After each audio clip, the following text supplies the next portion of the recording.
Hi everyone, and welcome to this webinar about University West's Business School, or what we actually call it, School of Business, Economics and IT. With me today I have Anders Palmqvist, our International Coordinator at the department, and Karin Flodin, Program Manager at University West and Assistant Head of Division of Urban Planning and Societal Development. And I myself is Ebba Thorolsen, and I work at the International Office here at University West. And together, we will talk you through a bit about what it's like to study at University West, what kind of university we are. We will also talk about the programs we have in this specific department. And Karin later on will dive a bit into two specific programs, and she will talk a bit more about our bachelor program, international program in politics and economics, and the master program, Master in Work Integrated Political Studies. And Anders will start this webinar off with a more general presentation about the department and about University West. And together with us, we also have Madeline, who works at International Office also, and she will be able to help you with questions if you have any questions during the webinar. But we will also, in the end of this webinar, have a Q&A session where we three will tackle a couple of your questions in the end. And if you have any, please ask them in the Q&A session in this meeting. And yeah, there we go. Anders, you can start this webinar off. Yeah, ready to go. And I will start to introduce you a little bit about the university in general, so to say. And I'm sure you know the name of the university. It's University West, or Högskolan Väst in Swedish. And we are working quite a lot with work-integrated learning. That is one of our main goals, I would say.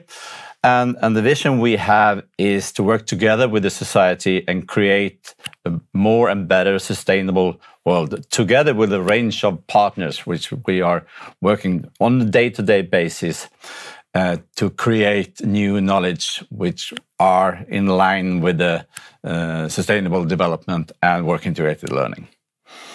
So the university, as I say, have work-integrated learning as a focus, and we have a specific goal from the government to actually use work-integrated learning and do research about work-integrated learning as well. We have quite a few students, and we have a number of applicants per place at the university, and a wide recruitment with students from a non-academic environment, non-academic background. And we have a high level of employment after graduation. Top level in Sweden, actually, with 87% of the graduated students are established in the labor market within 1 year after their exam. We also work quite a lot with long life learning, a wide range of programs in different levels to extend the number of students which are changing work during life, and a wide range of courses for long life learning on different levels, flexible in time and room, so it might be online or in different pace as well. So, and we also do tailor-made training and studies as well for professionals.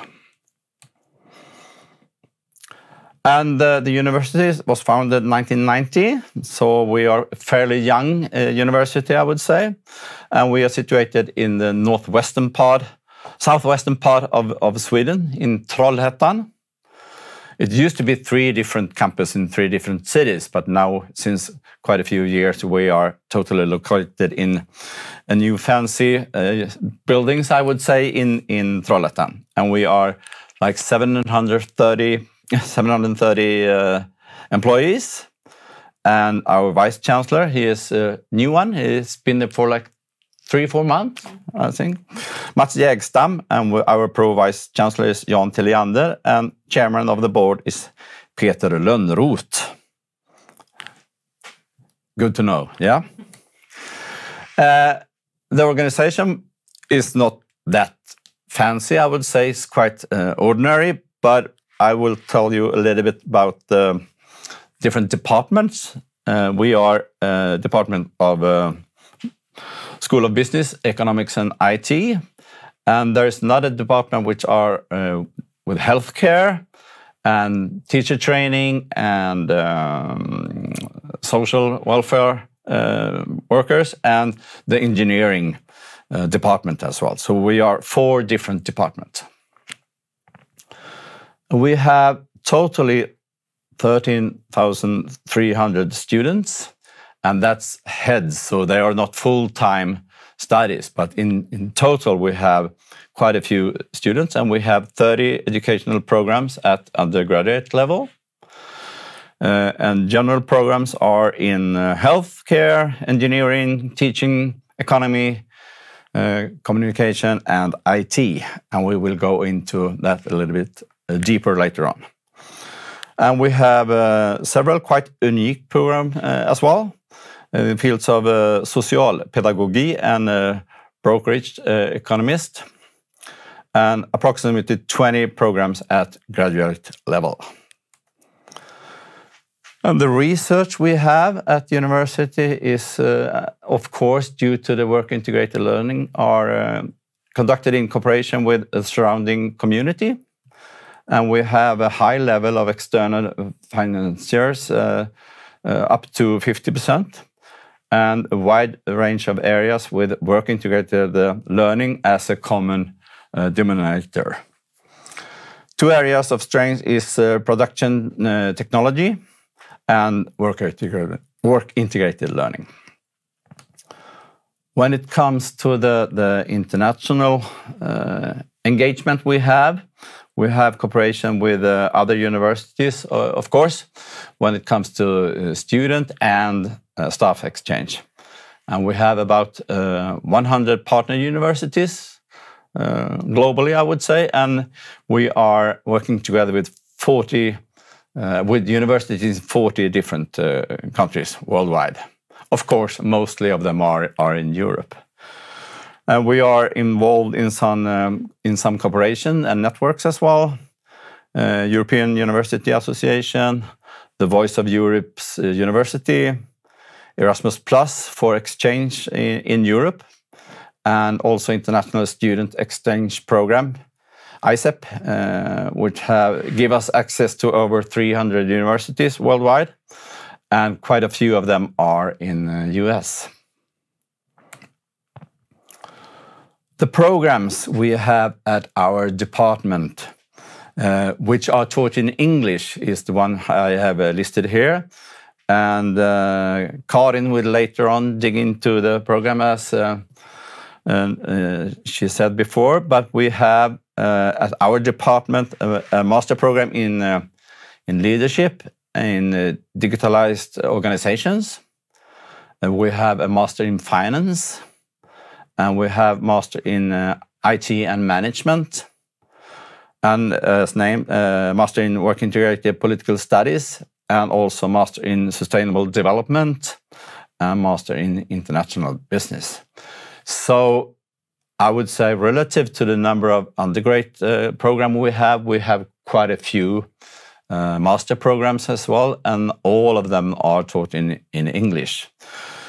We try to be sort of in an international context, and we are used to have students from all around the world, and it's quite common for us to have all the programs taught in English, of course. And I would say some of the master programs are fairly newly development, and that's why we have, of course, work integrated learning is a part of all programs, but also we have included sustainable development in all program as well, more or less. But of course, the master in sustainable development is focusing specifically on sustainable development, and not only the goals of sustainable development, but how we could implement it in all programs, and also in the, of course, for further purposes. We have several different divisions at the department. We have division of urban planning and development, and we have real estate, economics, and society. And we have a division of media and design, and we have business administration and informatics. So we are, I would say, a really broad department with a lot of different competencies. And we have, related to the divisions, of course, programs in business administration. There we have management, marketing, accounting, economics, real estate, IT, informatics system, political science, urban planning, of course, media production with e-learning, digital media, and media production and 3D animation as well.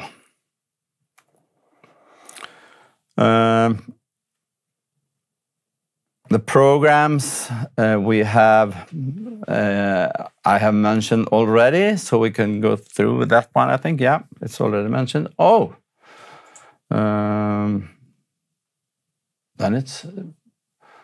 it's time for you, Karin. So I will welcome you to continue, and you will talk about. Thank you, Anders, and thank you, Ebba.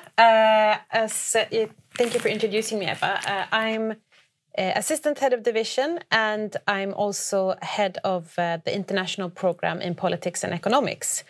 And I'm here to present IPE and also one of our master's programs, WIPS, Work Integrated Political Studies.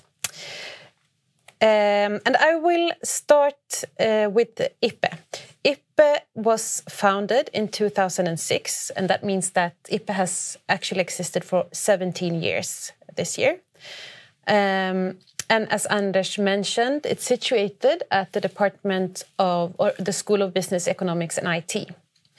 And it's under the Division of Urban Planning and Development. If you study IPE, you will get a degree, a Bachelor's of Art, with a specialization in political science and economics. And I will explain more about that further on, what that means. But basically, you get 180 higher education credits, or ECTS, or university credits, as we call it. The program is given full-time, it's given on campus here in Trollhättan, and the language of instruction is English. So the International Program of Politics and Economics is divided into 4 progressively challenging phases, and it's characterized by 6 interrelated blocks of knowledge. And this guides you as a student through the progression of the program, and it also means that we have pedagogical advance throughout the program. So you will be introduced to various concepts, to theories and methodological approaches and empirical claims throughout the program. And I want to show you the program structure. So these are the phases that you go through if you study IPE. You start off in phase 1 by studying thematic interdisciplinary undergraduate studies. And this is focused on the area of politics, economics, and international relations. And in phase 2, which starts in semester 4, you will go into in-depth focus on politics. The 5th semester, phase 3, is we call it, this is personal development. Here you can gain international experience by studying abroad at one of our partner universities that Anders mentioned as well. You can also study courses that we offer here at University West in work integrated learning as a subject area. And you can also choose to do an internship, and that's also a big connection to work integrated learning. You can go out, it's up to you as a student to find your internship placement, but then you study courses at the same time as you do your internship at a host organization, and reflect on your learning and write papers and attend seminars through Zoom here at University West. So that's the elective semester, and there you can, as a student, choose yourself what road you want to take. And then the last phase is the final semester, where you study methods and write your final thesis in political science. I'm not sure how much detail I should go into the actual courses that the program consists of, but it might be interesting for you to know that each semester includes a study period of 20 weeks, which is the equivalent of 30 credits. And the first year, you start off with the course called Introduction to Political Thought. You move on to Comparative Politics and Public Administration. And then in the second semester, you study International Politics and Globalization, Global Political Economy, and then you study the two first courses in the program, which are in Economics, Microeconomics, and Macroeconomics. In your second year, you start with Security Studies, and then you study International Law and Organization, International Economics, which is a course in Economics, and then Finance and Politics, which is also Economics. And semester 4, you study Contemporary Political Thoughts and Sweden in a Post-Colonial World. And the last course that semester is the Fundamentals of Political Science Methods, which is a preparation for the final thesis in the 6th semester. So you start getting into what it's like to write a thesis. And then the 5th semester, as I mentioned, the elective semester, we offer courses that are called Work-Integrated Societal Studies, Applied Project Management, and then you can also study 30 credits of internship. You can do an internship for the full semester or the half of the semester. Or you can choose to study abroad, and then you will talk more to Anders Palmqvist, our international coordinator, who supports students in our program if they want to study abroad. And the last semester, methods, and then the research project, your thesis. So the IPE program consists of 120 credits in political science, 30 credits in economics, and then you have 30 credits as electives. And you can choose to study more political science or work-integrated learning, or anything else. In terms of, most students are interested in what can I become if I study your program. And in terms of the labor market, employment opportunities, and also where we know our student usually ends up, include local and national public administration, the European Union, other international institutions, and non-governmental organizations. We have former IPE students who have made career as planners, project leaders, administrators, analysts in municipalities, in regional authorities, in state organizations, NGOs, and international organizations, as well as financial institutions and private companies.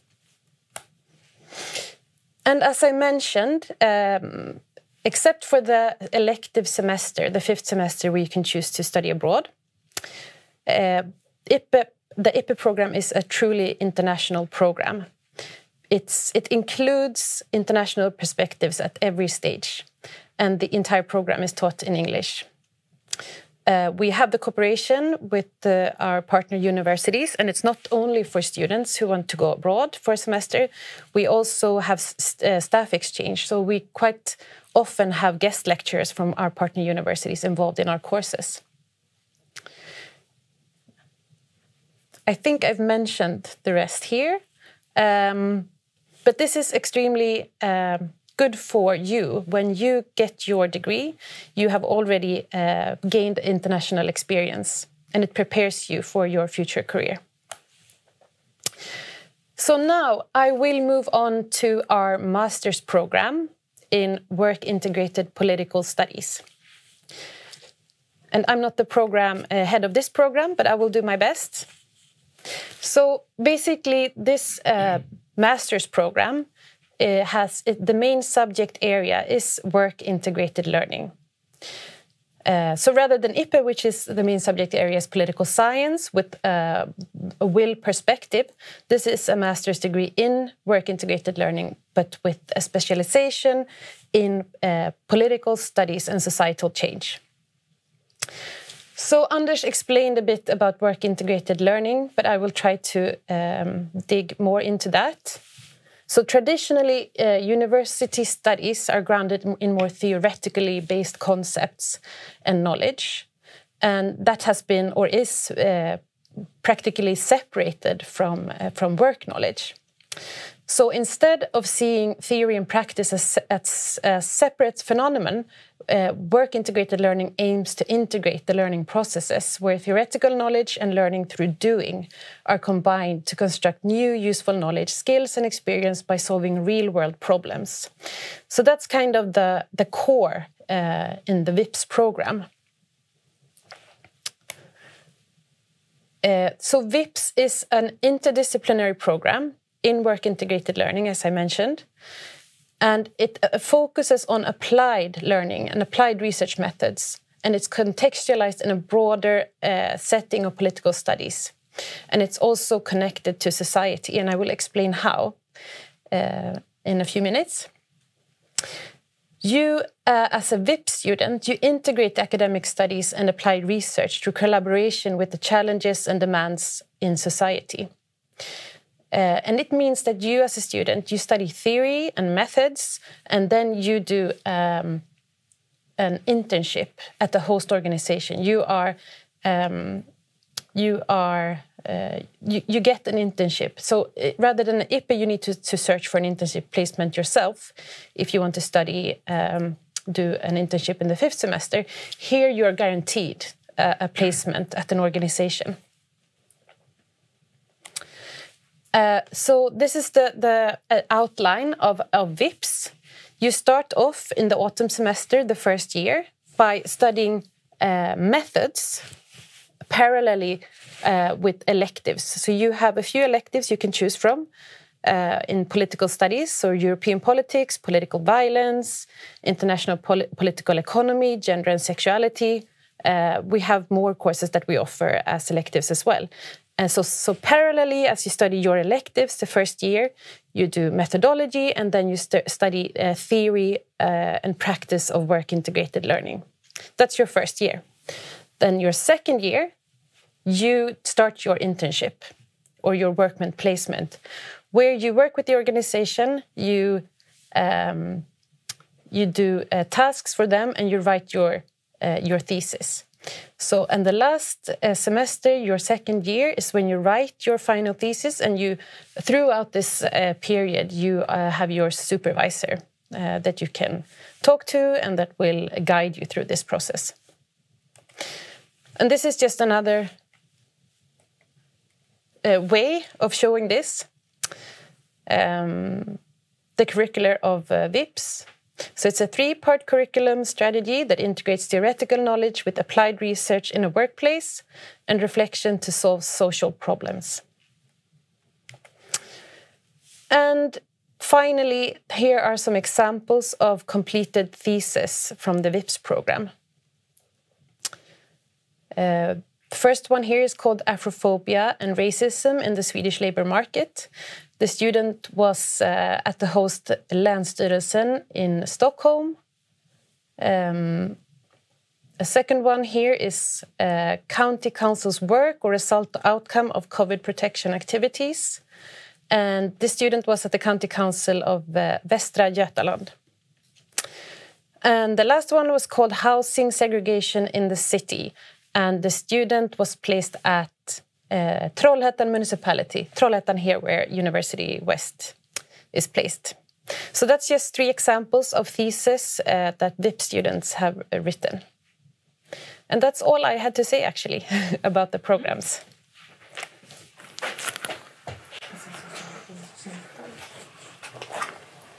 So, thank you very much, both of you, and thank you for being with us here.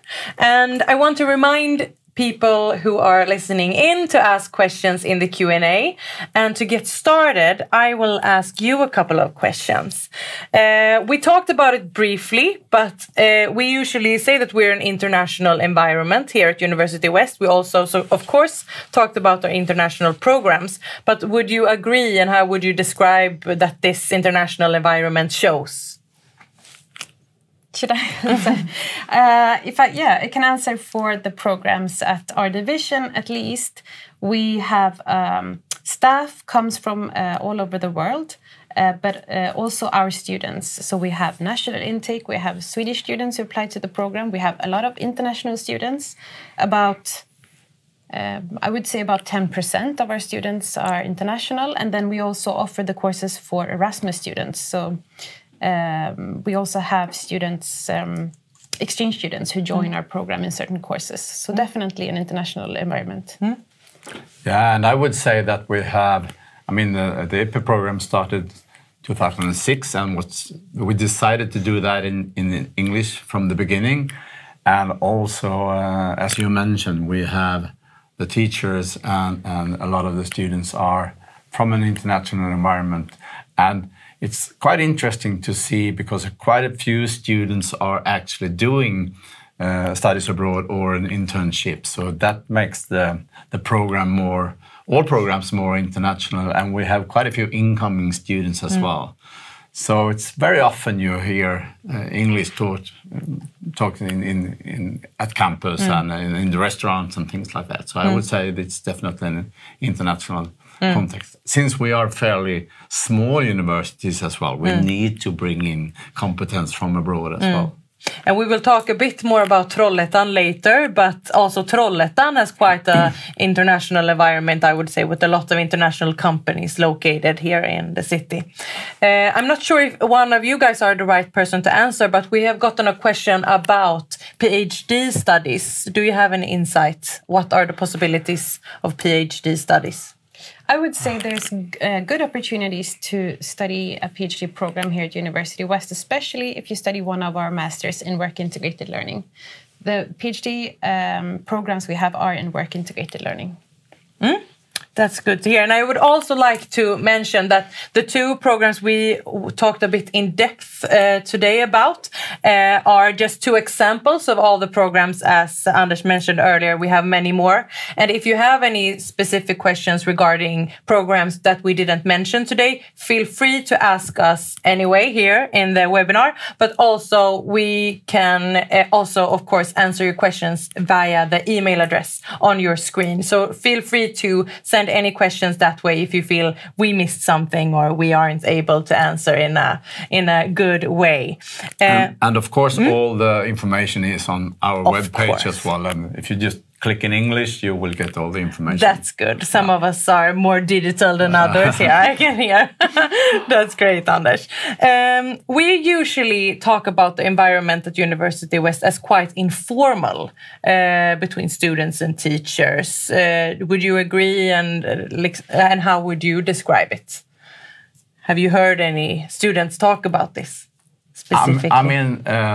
All the doors are open all the time, more or less. So it's very easy access for the student to see the professors, and that's how we would like to have it. So, and it has been like that from the beginning, since we started as a really, really small university, and we have been growing, but still we try to have a short distance between the students and the professors. Would you agree, Karin? You talk a lot to students, I'm guessing, as you're teaching at the IPE program, maybe? Definitely, I agree. I would say most teachers take pride in always providing students the time they need to ask questions, not only after lectures or seminars, but also to be available, have office hours, and you can come and knock at our doors. Yes, I would say. And you have experience because you were a student here as well. Exactly. Yeah? Yes. That's a very good example then of how good the studies are here. But he got on a question. I finished a master's degree in Slovenia, where I was studying entirely in English. Can that help me meet your English language requirement? I would say yes, but I'm not exactly the right person. But maybe Maddie could help answer in the chat. Otherwise, send your question our way. But I would say yes. I'm just guessing informally. But maybe Maddie can help you in the chat with that question also. And regarding informality between teachers and students alike, I would say also that Sweden in general has quite an informal atmosphere, both in studies at university, but at workplace we have a very casual way, I would say, in general. We also describe, or frankly our students describe, the environment in the classroom as student-driven a lot. How would you say that shows? Good question. Lot of discussions, yes, open questions. Definitely. And I think that has to do with the fact that it's quite an open environment and easy access to teachers. We usually, we do traditional lectures, but it's also a lot of seminars, student-driven seminars, where you get to discuss questions. And yeah, it's an open climate also during lectures for students to ask questions and come up with suggestions. Yes. And I see, since we are working with work-integrated learning, we have to include the students and people from the community to get involved as well. So there's a lot of group works and things related to that, and that creates an open room for discussion, I would say. Yeah. And you mentioned group projects and how we work in groups a lot. Would you say that many of the programs here apply group projects as a common way of the education? Yeah, I would say there is, as you mentioned, Karin, there are of course lectures as well, but in the end we would like to have the students to actually do the work and be engaged, and that is. You could be done through group work and yeah. And what are the benefits of group work? Students together.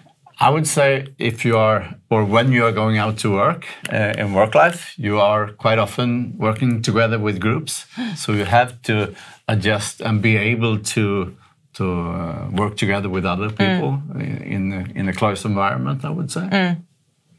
And you mentioned work-integrated learning as well, both in the presentation, but now as we have been speaking, we also mentioned internship as a common way to make work-integrated learning as a good example. But is there any other ways work-integrated learning shows for the students in their everyday study life?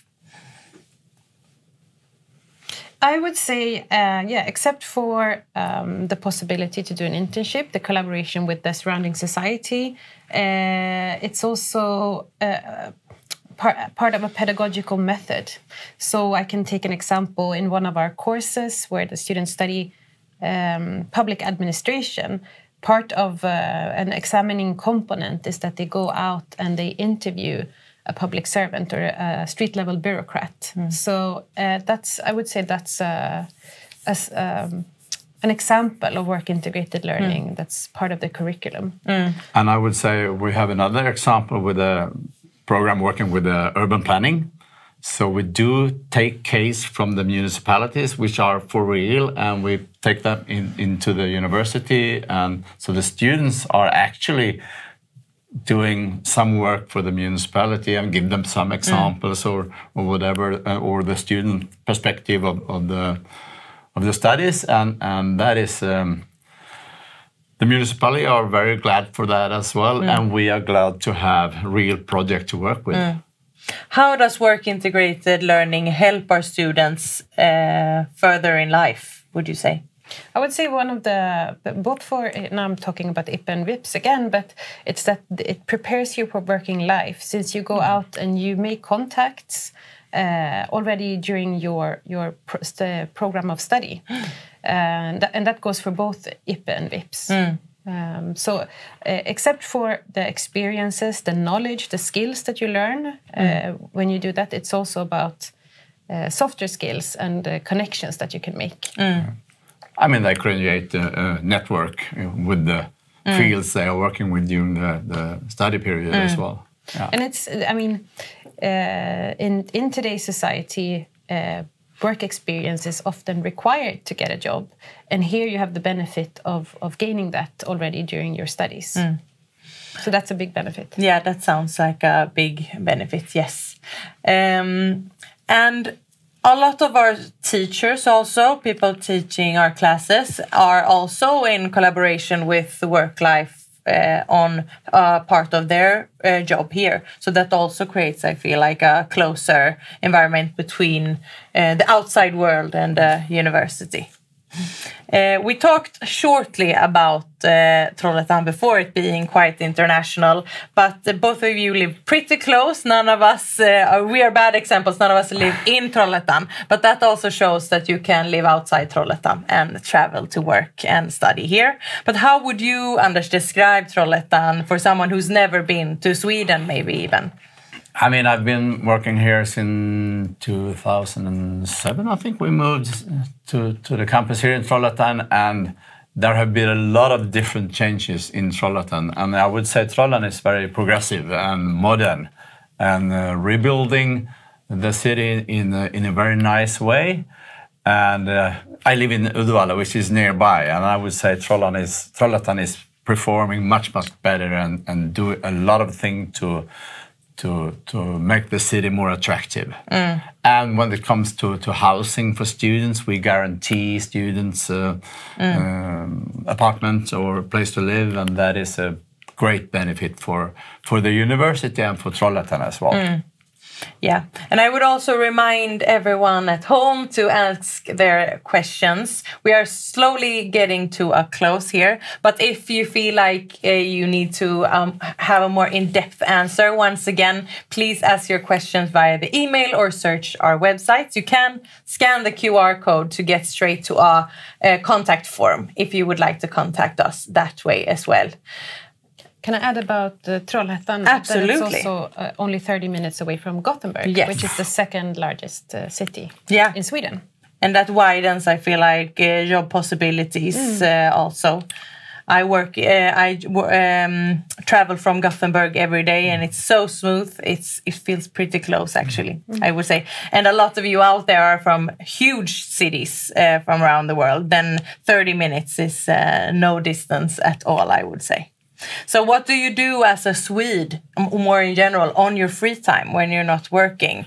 If we would like our students to come in, what can they expect to do on their free time if they have any free time when not studying? I would say that the access to the Swedish nature, I mean, it's open and free for everyone to walk or do whatever, not whatever, but to have free time in the woods or walking or picking mushrooms or whatever, and I would say that is quite a big difference from other countries. So the right of public access is important for us, I would say. And that includes beaches as well, not only the forest. We have a lot of trails. Trollhättan also has something we call Fritidsbanken in Swedish. Do you know about it? Yeah. You can borrow equipment for free for football and skiing, and if you want to go ice skating and stuff like that. So we have a very outdoorsy environment, I would say. Karin, what are your favorite activities when you're not working? Understood my... No, I would agree. Definitely access to nature. That it's close by, no matter where you are, actually. It's easy to go out and hike or swim in a lake or skate during the winter. So definitely that. And it's getting a bit colder now. It's November, but you can also have this nice cold breaths, I think, when it's getting cold. The darkness, I don't like that much, but the cold air is lovely, I think. And I would say Trollhättan is actually one of the municipalities with a top ranking when it comes to friluftsliv or outdoor activities. Yeah. So they won prizes for how they plan and actually involve nature within the city. So it's 5 minutes walk and then you could be in the forest, and that's great. Yeah, and a lot of our students actually mention this as a huge pro of coming to Trollhättan specifically. And with the canal and the locks and everything. Exactly. It's a very beautiful environment. So once again, if you feel like you haven't had your questions answered, send us an email or check the website. But otherwise, as a just short ending, what would you say to get someone? Why University West? start with Anders maybe. That is a good question. Now, I would say that the easy access, the open environment, and the easy access to the professors. As a student, I think that is a really great opportunity that you have sort of access to the teachers in a good manner. And of course, the campus are really nice, I would say. And a small city, so it's friendly. Yeah, Karin? Yeah, I add to that and say, as a student, the opportunity, because of this closeness to the professors and the way we work with work-integrated learning, the opportunity to get involved in projects, for example, and the work-integrated learning profile, to get the experience and different type of knowledge than traditional universities.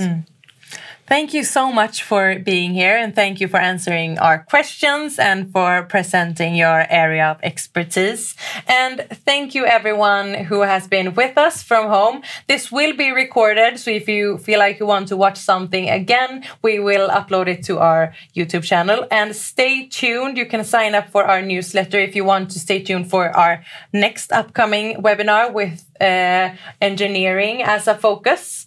And once again, feel free to ask us your questions via this email address or on our website. And thank you, Karin and Anders, Maddie, and everyone who has been joining us.